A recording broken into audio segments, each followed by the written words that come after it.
ओम शांति। ब्रह्मा बाबा जीवित चरित्र कंटिन्यू చేస్తుంది।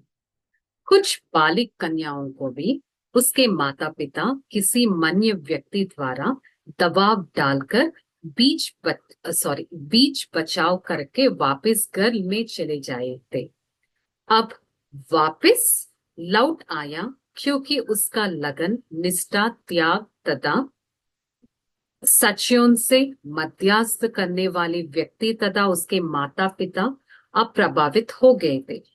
इस विषय में ब्रह्म कुमार महेंद्र इंद्र ने अब उसकी ऐसी एक्सपीरियंस बताया गया। एक दिन की बात है, दो तीन कुमारियों को, माताओं को एंटी ओम मंडली में लोगों ने बहा बहा गया और कहा कि ओम मंडली से अपना बच्चियों को वापस लाओ। ఆ రోజుల్లో మాతాపిత కొంతమంది కన్యలకి, అంటే కొంతమంది వారి పిల్లలు ఎవరైతే ఉంటారో వాళ్ళని ఇంటికి వచ్చేయమని చాలా చాలా ప్రెషర్ చేశారు. కాకపోతే ఆ కన్యల ఇష్టం కానీ, మనసు కానీ, త్యాగం కానీ ఈ సత్యమైన మాతాపిత ప్రభావంలో వారు పడలేకపోయారు. దీనిపైన మనోహర్ ఇంద్రియ దాదీజీ ఈ విధంగా తన ఎక్స్పీరియన్స్ చెప్పారు. ఒకరోజు 3 లేక 4 కన్యల మాతలు యాంటీ ఓం మండలిలోకి వెళ్ళిపోయారు. వెళ్ళిపోయి ఓం మండలిలో ఉన్న తన పిల్లల్ని వాపస్ తిరిగి మాకు ఇవ్వండి అని చెప్పడం మొదలు పెట్టారు. परंतु उन्होंने कहा, हमने तो उन्हें स्वीकृति पत्र लिखकर दिया होता, अन्याला उस पत्रों को पेश कर देंगे. కానీ వెంటనే వారు చెప్పారు, మనోహర్ ఇంద్రియ దాదీజీ చెప్పారు, మీరు వాళ్ళందరికీ పర్మిషన్ లెటర్స్ ఇచ్చారు, మేము మీకు ఆ పర్మిషన్ లెటర్స్, ఆ లెటర్ ప్రింట్స్ మీకు ఇస్తాము. ये सुनकर एंटी ओम मंडली वालों ने कहा, हम आपको दूसरा उपाय बताते हैं, यदि आप हमारे इस सुझाव पर नहीं चलेंगे तो हम आपको अपनी बिरादरी से निकाल देंगे और आपको क्षति पहुंचेगा. యాంటీ ఓం మండలి వాళ్ళు చెప్పారు, మీరు కానీ మా మాట వినకపోతే మిమ్మల్ని అంత ప్రశాంతంగా మేము ఉండనీయం. ఎట్ ద సేమ్ టైం ఇక్కడి నుంచి మిమ్మల్ని పంపించడానికి అన్ని ఛాన్సెస్ చూస్తాము అన్నారు.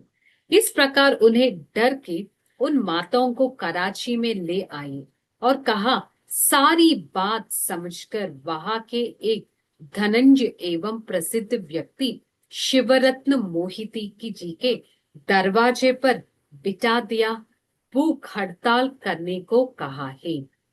ఈ విధంగా ఆ మాతలని, కన్యలని చాలా భయం కూడా పెట్టించారు. ఇవన్నీ విషయాలు ఇలా ఉంటే శివరతన్ మోహితీజీ వారి ఇంటి ముందు ధర్నా కూడా చేశారు, ఈ విధంగా అందరూ తిరిగి రావాలి అని. उन माताओं ने बहुत ही अनन्य विनम्र करते हुए कहा, दादा से कहकर हमारी कन्या को वापस भिजवा दो. ఆ మాతలు ఎంతో బెండ్ అయిపోయి, మీ దాదాకి చెప్పి మా కన్యలను రిటర్న్ పంపివ్వండి అన్నారు. शिवरत्न जी ने दादाजी से बात करके हमें अपने यहाँ बुलवाया. हमने देखा उसका मकान ऐड बड़े महल की तरह था. क्रोध में उसका नेत्र लाल हो रहे थे. उसकी व्यक्तित्व बड़ा भयंकर था. उन्होंने हमसे ना कुछ पूछा, ना हमसे कुछ कहा.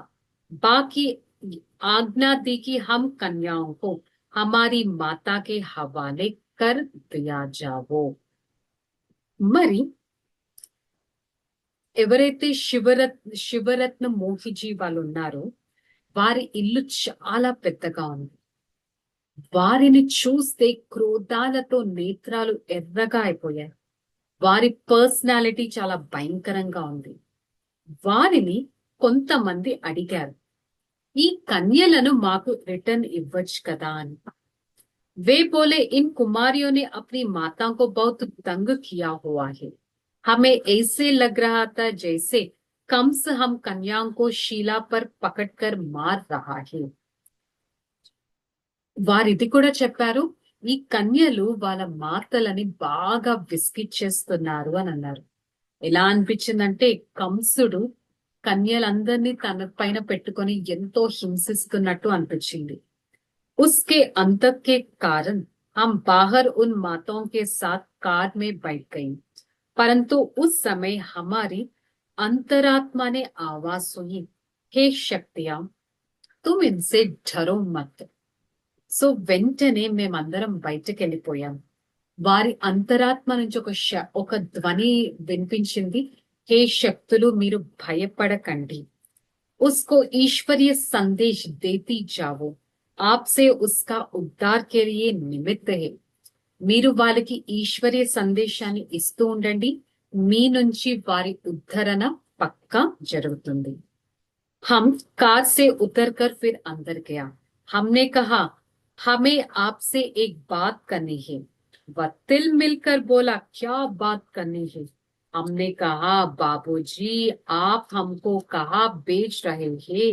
हम आपको बताते कि हम यहाँ पर कैसे जीवन बना रहे हैं. हम इन माताओं को यहाँ क्यों नहीं जाने चाहते हैं. సో వెంటనే మనోహర్ ఇంద్రియ దాదీజీ లోపలికి వచ్చారు. మేము మీతో ఒక మాట మాట్లాడాలి అన్నారు. తన గంభీరతతో, మీరు ఏం మాట్లాడాలో చెప్పండి అంటే, మీరు అసలు వీళ్ళని ఎక్కడ పంపించారో మీకు తెలుసా? అసలు ఎలా ఉన్న వాళ్ళని ఎలా చేశారో మీకు తెలుసా? हम आपके केवल एक ही बात मांगते थे, आपको हमारी वह मांग पूरी करनी होगा. మేము మీ నుంచి ఒకటే రిక్వెస్ట్ అడుగుతాము, ఆ రిక్వెస్ట్ ని మీరు బాగా ఫుల్ఫిల్ చేయాలి అన్నారు. ఏంటి ఆ రిక్వెస్ట్ అనేది మనం రేపటి ఎపిసోడ్ లో తెలుసుకుందాం. ఓం